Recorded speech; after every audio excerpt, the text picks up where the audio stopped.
قصے کا، اس جھوٹے واقعے کا کوئی ثبوت نہیں دے سکتے، کہیں پر اس کی دلیل نہیں مل سکتی۔ ہاں انہی کے بھائیوں سے مل سکتی ہے۔ مولوی طاہر القادری صاحب کی میں ایک CD دیکھ رہا، اس کے اندر وہ میرا لاہور میں ایک تقریر کی، انہوں نے معراج کا واقعہ بیان کیا، اور اس واقعے میں کہتے ہیں کہ اللہ کے رسول صلی اللہ علیہ وسلم چلے، مسجد اقصی سے چلے، نور کا چولا اتار دیا، بشریت کا چولا اتار دیا، عرش مولا پر پہنچے، نورانیت کا چولا اتار دیا، عرش مولا سے اور اوپر گئے۔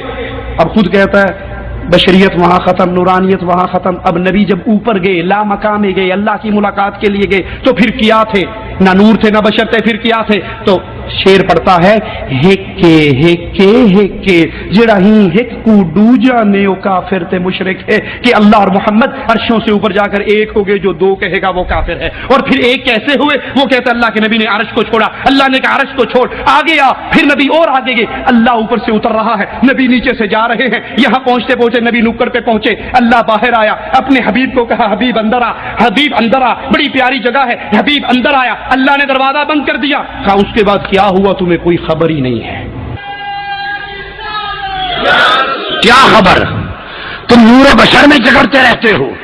ارے ایک مقام وہ آتا ہے عالم خلق میں جہاں بشریت بھی علائق میں داخل ہے اور نورانیت بھی علائق میں داخل ہے، وہاں جانے کے لیے بشریت سے بھی نکلنا پڑتا ہے اور نورانیت سے بھی نکلنا پڑتا ہے۔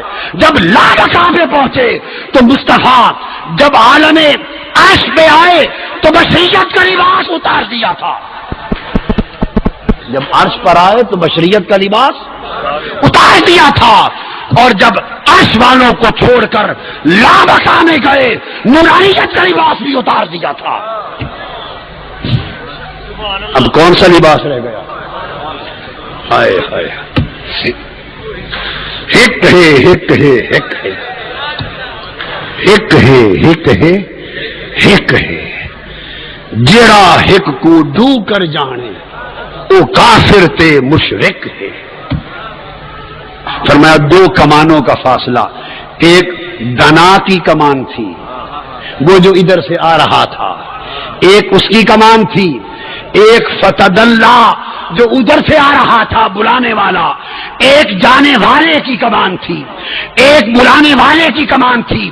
جب دونوں ہاتھ دو کمانوں کی مانند مل جائیں تو دو کمانوں کا ملنا مثل معان کا ہو جاتا ہے، مثل معان کا ہو جاتا ہے۔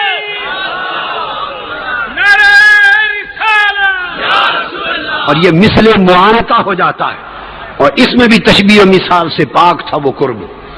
ہمیں سمجھانے کے لیے فرمایا فکان قاب قوسین، پھر جب کعبہ قوسین پہ آئے تو دنا کو چھوڑ دیا، فرمایا اب اس مقام پر محبوب دنا کو بھی چھوڑ دے کہ وہ بھی اب اس مقام کے علائق میں سے ہے،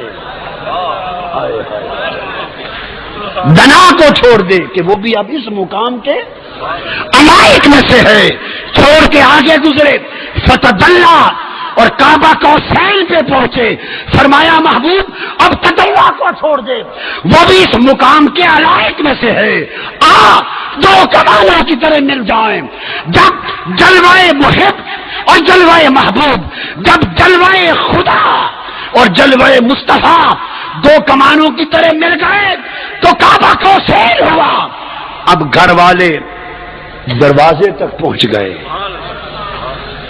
مہمان و میزبان بلا تشبیہ و بلا مثال اب وہاں پہنچ گئے، فرمایا محبوب اب یہاں تک تو ایک بیان تھا، یہاں تک مثالیں تھیں، اب اس سے آگے وہ کچھ ہونے والا ہے کہ اس کے بیان کے لیے مثال نہیں جو لوگوں کو بتا، وہ کیا تھا؟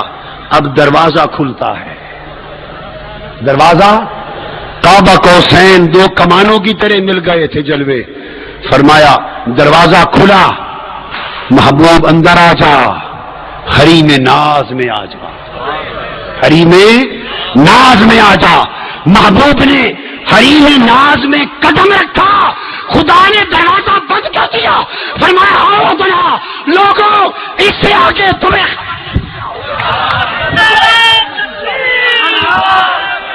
انا للہ و انا الیہ راجعون، لا حول ولا قوة الا باللہ۔